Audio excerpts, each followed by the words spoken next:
I've never been the type to lie about things that I see to get a rise out of people. I'm not even sure what I saw myself was real. So, I work in a factory in my little dust-bound town. It's not exactly the most rewarding occupation, but it keeps food on the table and the missus off my back.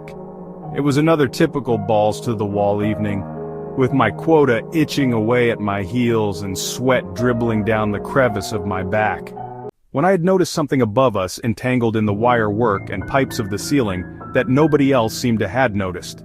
It was hard to make out from where I was standing, but it seemed to be almost like a half-goat half-man hybrid.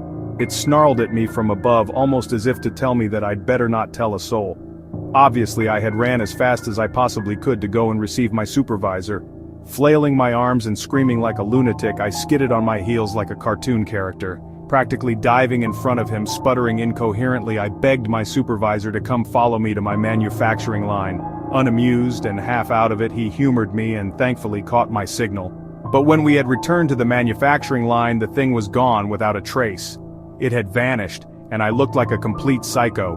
My supervisor, irritated and equally exhausted, but also with a sense of compassion, suggested I take the rest of the day off. I couldn't argue too much, whatever boss says goes. I had made my way to the dimly lit parking lot, not realizing how long into the shift I had already been. I tumbled into my beater four-door sedan and laid my head on the steering wheel, still seeing the outline of the creature's grotesquely shaped head in the darkness of my eyelids. I finally crawled out of the exhaustion and put the key in the ignition, ready to just leave this day in the past and move on. That's when I glanced in my rearview mirror, seeing the creature standing idly at my back window. Wasting no time, I floored the gas all the way home, putting myself and several others into danger, but I couldn't stop. I just had to make it home. Finally, I arrived at my driveway and rolled out of the driver's seat, only grabbing my keys and my soul that had left me back at the factory and bursting through my door.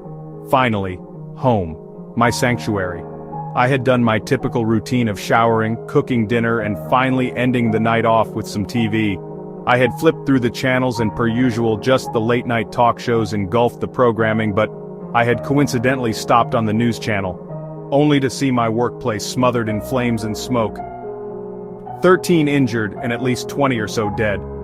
I grasped at my mouth in horror, any and all color drained from my being. My heart dropped into my toes. That's when I heard it, the slight tap from my living room window. God help me.